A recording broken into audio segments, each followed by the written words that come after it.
We trust the maps on our phones. We think they show us reality, right? An objective, unfiltered window into the world.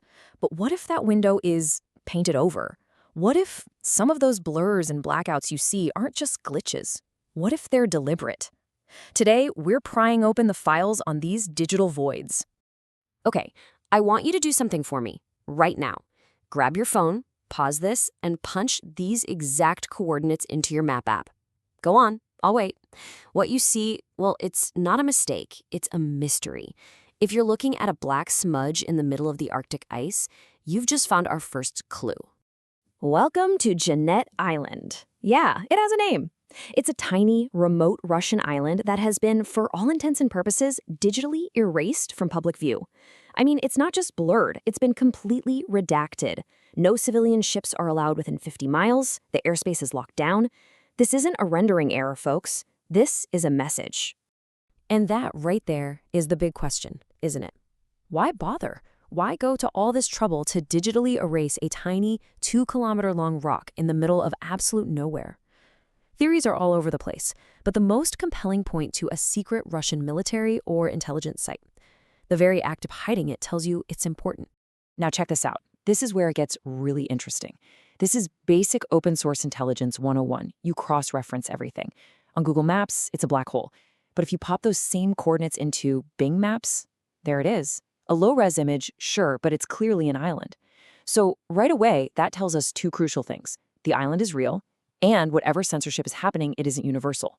The plot thickens. So what we're looking at here, this whole practice, it actually has a name, cartographic censorship. And it's as old as map-making itself. But in our digital age, wow, it has created this entirely new landscape of secrets. Governments all over the globe ask for sensitive sites to be blurred, pixelated, or just straight up blacked out.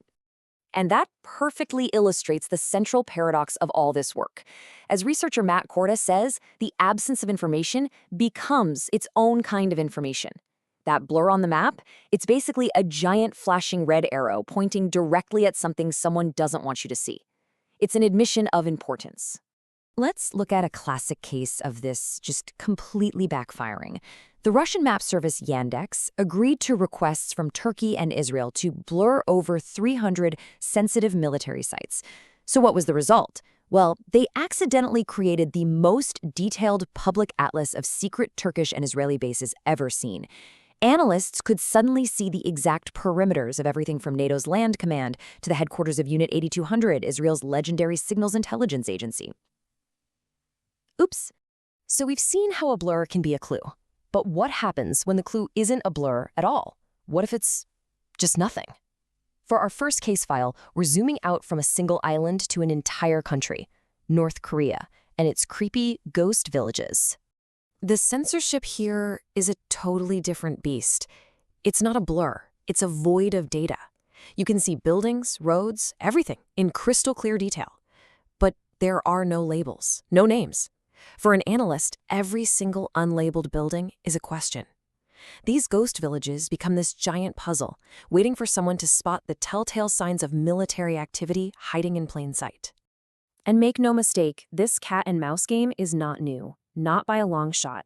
Declassified files show that analysts back in the 70s were using these exact same principles. They'd identify secret missile sites or prison camps not by what they could see, but by what didn't add up. A road that leads to nowhere, or weird ventilation shafts on a seemingly empty hillside, hinting at huge underground complexes. The same playbook works today. All right, our next case file takes us to the Pacific Proving Grounds. And here, the map isn't just hiding secrets in the present day. No, it's haunted by the ghosts of atmospheric weapons tests from decades ago. Between 1946 and 1962, the clear blue waters of the Pacific were the backdrop for 105 American nuclear weapons tests. 105. It's hard to even wrap your head around the scale of it. Entire islands were just vaporized. Atolls were contaminated for generations. And that legacy of both environmental devastation and highly sensitive weapons data is exactly why these areas are still cartographic phantoms. You can see this rapid, terrifying escalation on the timeline, but I want to draw your attention right here to 1958, Operation Hardtack Eye. This is where things get really wild.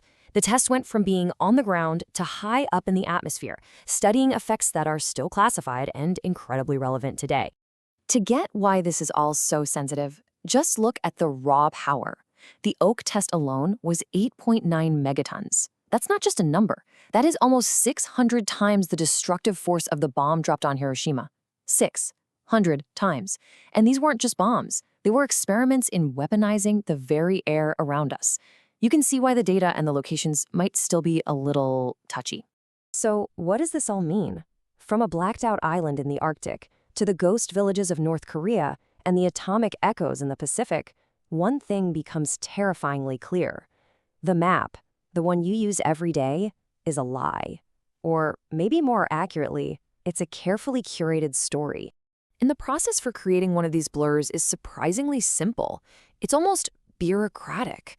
A government identifies a sensitive spot. They make a request, often backed by a specific law like the Kyle-Benjamin Amendment in the US, which limited satellite image resolution of Israel for years. And then, step 3, the tech companies just comply. And just like that, a piece of our shared digital reality is altered. But here's the thing. There's this constant push and pull. As the CEO of the satellite company Digital Globe, Jeff Tarr, famously put it, you can't hide from space. The number of commercial and private satellites going up is exploding. The ability to keep secrets from orbit is shrinking every single day. The desire for secrecy is in a constant losing battle with technology. Which brings us here. The old saying is, the map is not the territory. I think we need an update for the 21st century. The map is not the territory. The map is what they allow us to see. It's a negotiated version of reality, shaped by power, by security, and by secrets. So the next time you're scrolling around and you zoom in on a pixelated forest or a blurred-out coastline, remember, it's not a glitch. It's a choice. It's a signature. And it leaves us with one final, unsettling question. If the map is a document of power, who exactly is holding the pen?